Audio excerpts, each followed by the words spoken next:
虫けらたちを愛し育てた人がいた。自分を犠牲にふるさと国を戦い守った人もいた。後に続け青春たちよ、後に続け遅くはないさ。急ぐことは難しいが、時に振り返ることはもっと難しい。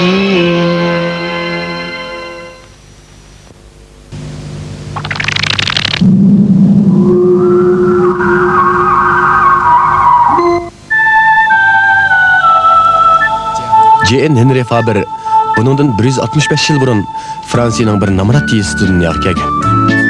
Yezida Faber bala vaqtidan tatib nayt yaxshi ko'radigan kichik bir daryo bor edi. U o'zining Hasharatlar degan kitobida bu daryoni mundaq deb madiylagan. Menki nurg'un daryo dengizlarni ko'rdim, lekin mening o'ylashimcha, dunyoda bu daryodan go'zal daryo hech nada bo'lmasa kerak. Faber namrat oilada dunyoga kelgan. Shu sababdan dadisi uni yiroq joydagi bovisiga boqilib berib etgan. Halbuki o'smir Faber hech qanday xayrlik his qilmadi. Bu nima uchun?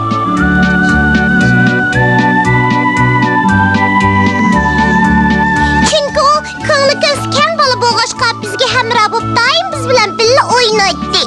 Hey, yaxshimsizlar? Men Faber. Men hasharat o'simlik deganlarga nayt amroq. Ularning hammasi mening do'stlarim. Qaranglar, men qurtni yaxshi ko'rgachga tishimni qurt yeb ketibdi. O? Mening yo'limni to'simang. Men o yoqqa boraman. Neri turing? Xapama. Meni kechir. Yemak yeyapmansan-da. Uying nada? Xayr, xo'sh.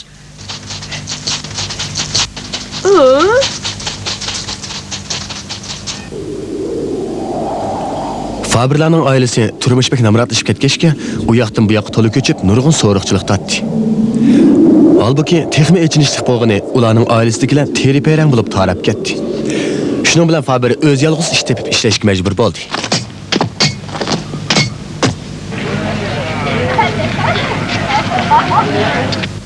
Namratni hajib ebkalashtirib yetibdi. Bu chaqqa bizni unutib ketganda qachon? Ammo Faberning qalbi qancha o'zgarmagan edi. U hozirmi hasharatga nayt amroqdi. Kitobni suyib o'qiydi, uzmay o'rganish qiladi.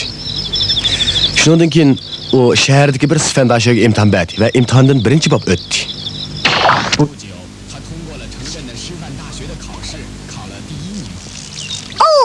U maktabning ximiya o'qituvchisi bo'ldi. Endi u xilib yeb qolgandi. U yeni shu bitga emasmi? May qo'ng'izi. Faber efendi, sizning turmushingiz yana shunday namratmi? Men sizga bir ilash qilib yordam qilsam bo'g'idak. May qo'ng'izi maytibay, shunday deyishga bo'ladi. Qanday dedim? Sen shu bit turibsan-ku,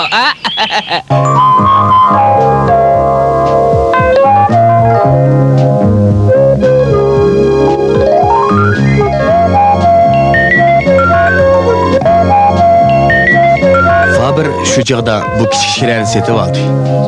U barliq tadqiqot materiallarini va asarlarini mushu shiraning ustida yozdi.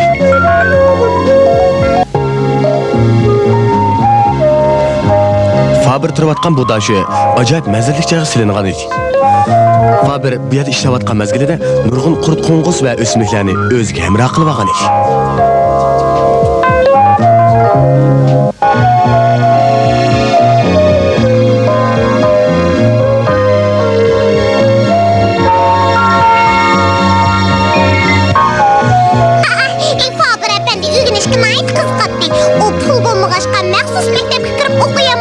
Fizika, matematika, ximiya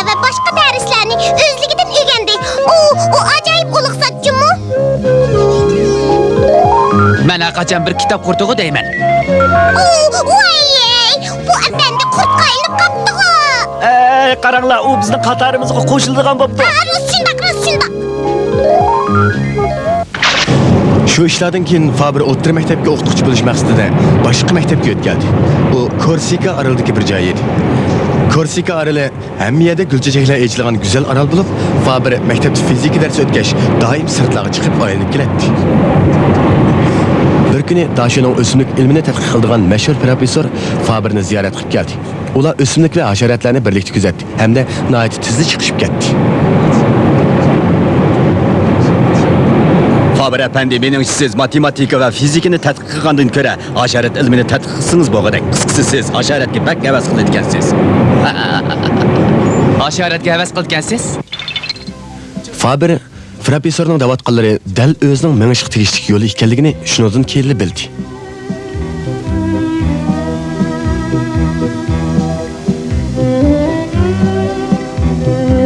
Bo'ladi. Men bundan keyin hasharotshunos bo'lay. Men bu maqsadga har qancha namorat bo'lsam-mo, yetaman. Cho'qim yetaman. Faber shundan tortib hasharotshunoslikni tadqiq qilishga kirishdi. U umr bo'yi hasharotlar bilan do'st bo'lib o'tishga bel bog'lagan edi. Halbuki u baxtga qarshi kasal bo'lib qolib, Sifan turishliq shaharga yana qaytib kelishga majbur bo'ldi. U namratlikdan yana qutulolmabdi-da. Voy bechora. Hasharot havaskar qanday qurut? Namrat qurut. İsmi Faber efendi. Faber turmush har qancha namrat bo'lsa-mo, zehnini yanala hasharotlarni kuzatish va xotirlashga sarf qildi.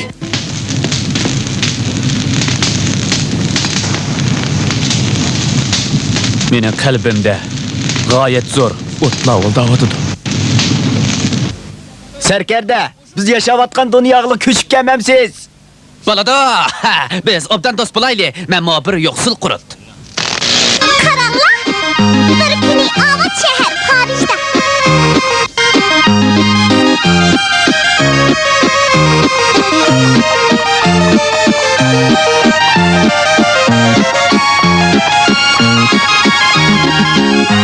Faber efendini aynı vaqtda yoqtirib qolgan bir vazir Parijga chaqirdi.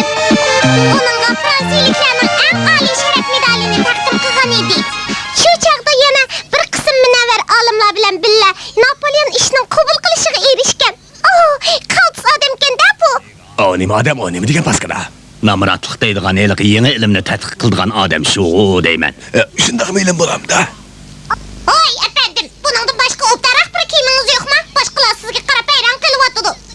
Mening yaxshiroq kiyimim shu. Shundaqmi? Qarang, meni qishim turgan bu odamlarning turqiga bular nimaga o'xshaydi?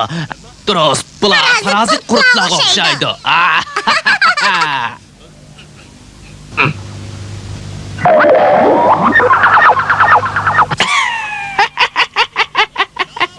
Napolyon aliyleri geldi. J.N. Henry Faber efendi. Yaxshimisiz, padişah aliyleri? Hey, ne ko'rsizlar? Hey, haqdala. Hey! Nima degan payzi? Qurt qo'ng'izda haqiqatan suyunlik narsalar, ha?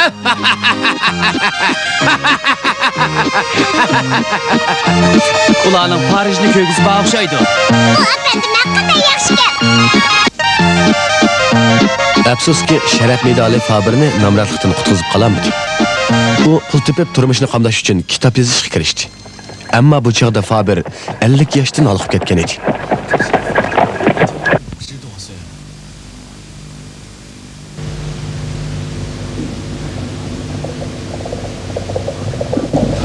U hozirmi qurt qo'ng'izlar g'amra bo'lib, ular bilan birga o'tadi.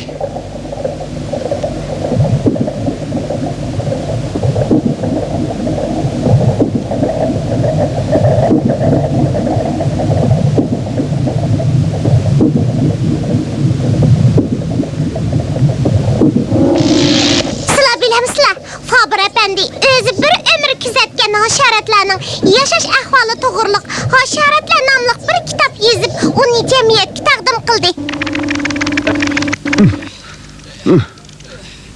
Bu butunlay bizni asos mazmun qilib yozgan kitobkan-ku. Faberning kitobida tasvirlangan hasharotlarning hammasi yoqutdek paqiradigan chiroyli qurt qo'ng'izlar bo'lib, bular kitobxonlarni qattiq jalb qilgan edi. Kitapning tilimi shundoq go'zal bo'lib, bayni bir dastonga o'xshaydi. Odamni texmi qoyil qilarligi shuki, Faber bu kitobda butunlay o'zining hasharotlarning yashiga qarata olib borgan bevosita kuzatishlari va bu to'g'rida yozib qoldirgan xotiralarini asos qilib, jonliqlarning yashash usuli va yashash sharoitining o'zaro munosabatidan iborat bu sohani ana shu asoslar orqali yashib bergan. Faber umrining oxirida o'rmon bilan qoplangan bir yeziga tadqiqot uyi silib, tadqiqotning davomini shu yerda olib bordi.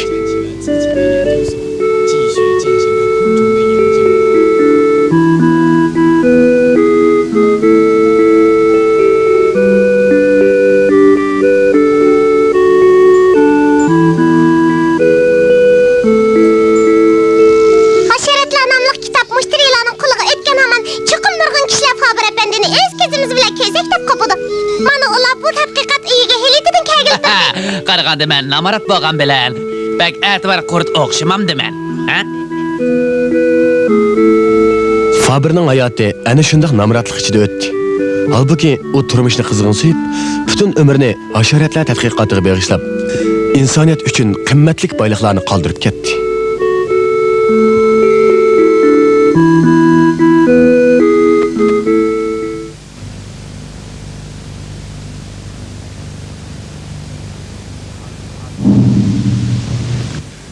Meiji'nin 23-yili. Bu Yaponiyaning Shimane noyasining Magoi degan yeri bo'lib, bu yer qadimiy yodgorlik va mashhur cho'chaklar bilan dangliq. Ey, pomedi! Neymiş bo'ldi? Çetellik geldi, çetellik! Çetellik? Çetellik qanday qoldi ekan? Ularning deyishdi çetelliklarning ko'z ko'k bulamış. Jurunglar çetellikni ko'rib kelaylik. Ular bek tüklük bulamış. Ham go'shtni mo yalmab yutdi deydi. Bizim yeb yurmayli yana. Chet turunglar.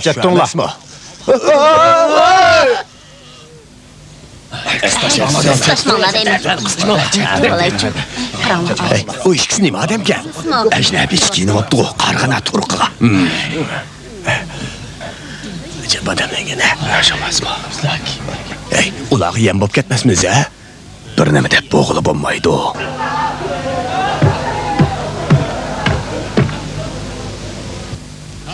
Coming, please.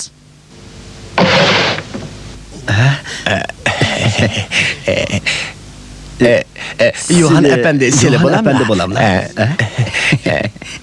Yaxshimsizlar, o'tiringlar. Sit down. Men Yohan, ko'proq o'rgatgaysizlar.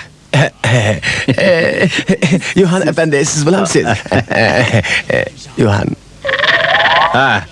Men bu yerdagi o'rta maktab o'quvchilariga ingliz dars o'rgatgil keldim. Ikkileri pekirga ko'proq o'rgatgaylar. Kostyum burlik bilan badashqan qilib o'ltasanglar, absiz bo'lib qolar, ha? O'rniga kelinglar. Bu kimono kiyishga odatlangan g'alati chetellik bu qo'rqinchoq ikki kishidan buningdan keyin o'ziga yaponiylik muomala qilgandek muomala qilishni samimiy umid qildi. Bu chetellikning ismi Rafkat Yohan bo'lib, uning dadasi irlandiyalik, opasi gertsilik edi. U Angliya va Fransiyadagi maktabda o'qishni tugatgandan keyin Amerikadagi bir gazetxonada ishlagan. Bu Yaponiyaning ishini chetellarga texi yangi ochqa vaqti edi. O Yaponiyaga nayt qiziqqashqa Amerika gazetxonasining alayda xodim salohiyati bilan buningdan 4 oy burun Yaponiyaga kelgan. O muxbir bo'lish sifati bilan nurg'un davlatlarga bog'liq. Uning qalbi Yaponiyaga talpinadi. Yaponiyaga kelgandan keyin Yaponiyaning amaliyoti uning tasavvur kuchini texmi oshirib, uning qalbini texmi mahliyo qildi. Bu davlat haqiqatan cho'chaklardagi davlatlarga o'xshaydi ekan. Hamma odamlarning ko'zlarida muloyimlik chiqib turdi ekan. Nagida qarsangiz, odamning ko'ngli ichilib qoladi ekan. Narsa keraklarni munoyat apchil va chiroyli qilsaydi ekan. Mayli erlar bo'lsin, ayollar bo'lsin, yoki qirlar bo'lsin, bolalar bo'lsin, bir-biri bilan noyat inoq o'tadi ekan. Bir-biri bilan ko'rishganda bo'lsin yoki xo'shlashganda bo'lsin, noyat yaqinlik so'zlar bilan o'zaro bir-biriga baxt tilashir ekan. Nima degan samimiy haq bu? Nagida qarsangiz shundoq pakiz, hamma narsa shundoq apchil. Saranjalashtirishmo shundoq inchka. Qarsangiz, yomg'ir va qordirmo odamga noyat muloyim yig'otgandek to'yiladi ekan. Bu ishlarga odamning aqli hayron. Yohanga xuddi tush ko'rayotgandek hamma narsa yangi to'ylatdi. Hamma narsa cheksiz go'zal ko'rinadi. U atrofidagi hamma narsaga xuddi kichik bolada hayronlik bilan qaraydi va hamma yana takshi ko'rib chiqadi. Shundan keyin u bu davlatda mangu turib qolish xayoliga keldi.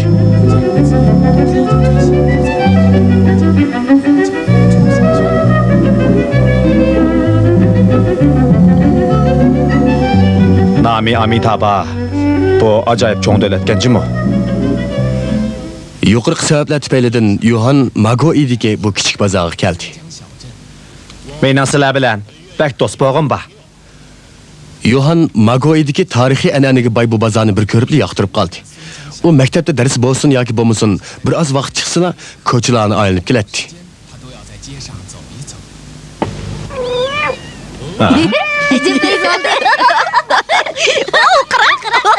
Hey!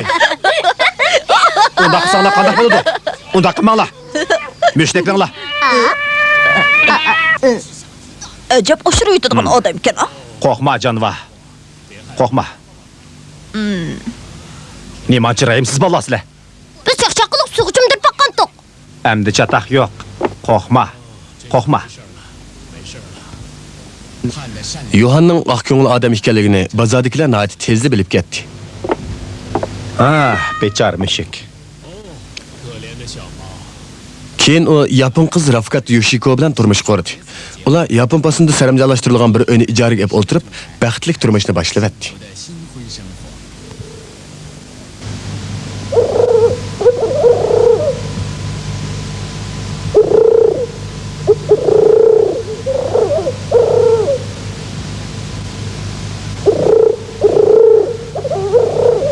O kaptanlarni ko'rdingizmi? Men sizga kaptanning sarishini dorab beray. O'xshadimi? Mandaq to'raysiz.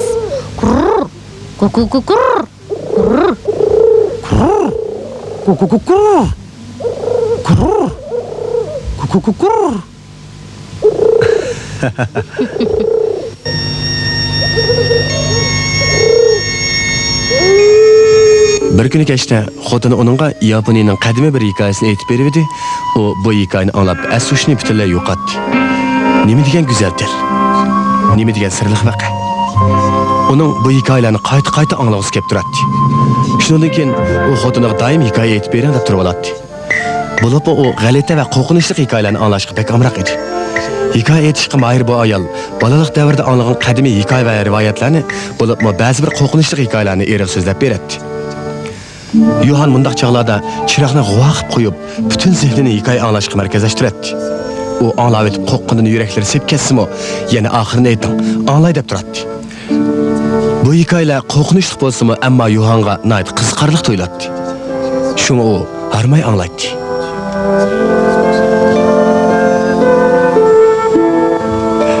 Düşman. Men intiqomimni jazman olaman. Men qo'rqib ketdim. Bugun havo nima degan yaxshi, chiqib aylanib kirmamsiz. Chiqib ketibdi-ku. Xayrli sahar efendiler. Xayrli sahar efendi.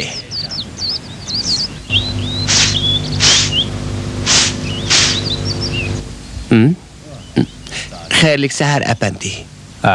Xayrli sahar.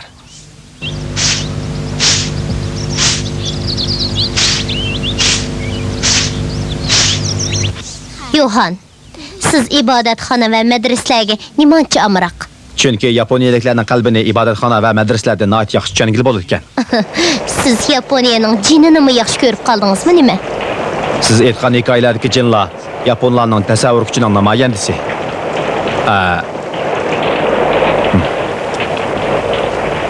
Bugun akşam nima hikoya aytib berasiz? Bugun akşam qo'liqi kesilgan shayx degan hikoyani aytib beraman. Bu hikoya mal kitobdami bor? Kitobni o'qisangiz yaxshi emas. O'zingizning tiliga aylantirib so'zlab bersangiz, nihoyat jalloq bo'ladi ekan. Burunning burunasida pipa chaladigan Xo'yi ismli bir rohib o'tgan ekan.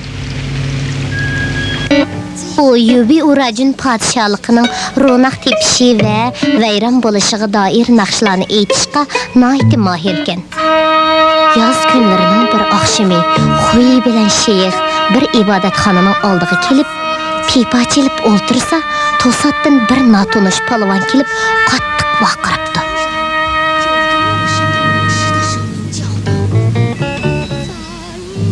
Yohanga bu hikoya ham nihoyat qo'rqinchli, ham boshqa har qanday hikoyadan ta'sirli tuyulibdi. Shundaqla hikoyada deyilayotgan bu ajoyib dunyo uni o'ziga butunlay jalb qilyapti. Shu u bu hikoyani qo'rqinchli bo'lsa-mu oxirigacha anglabdi. Shundan keyin u xotini aytib bergan hikoyalarning hammasini xotirlab olib, uni o'ziga xos go'zal usul orqali qisqa hikoya qilib yozib chiqqan. Keyin uning ingliz tilidagi hikoyalar to'plami G'alati hikoyalar nashrdan chiqqan. Hamda bu kitob Angliya va Amerikada eng bozor ishchi kitoblardan bo'lib qolgan. Kitobda yaponlarning ajoyib tasavvur iqtidori butun dunyoga tanishtirilgan. Shuning bilan Yohanmo yaponiylik bo'lishga bel bog'lab, Yaponiya tavalligiga o'tgan. Ha, ismimni Bayun deyapti. Bo'ptilar. Shovchan Bayun bo'lsin.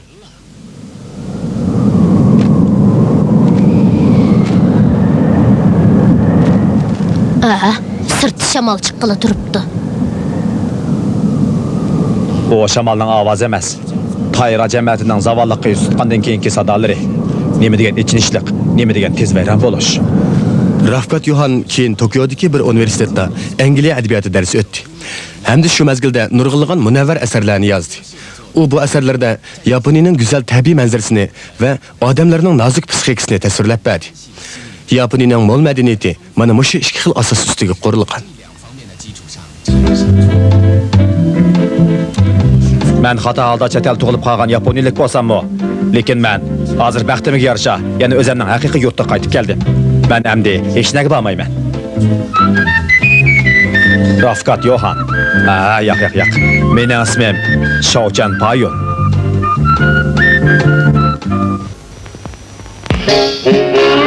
遊び好きだけどちょっぴり我慢して夏の日盛りもよいしょ働いたよ今でこそ私めは大統領国を司る偉い人でもさ本当はさただのアリ羽目を外してどんちゃかしたいのよねおっとっとっと本文忘れるべからずありのありによるありのための私めは大統領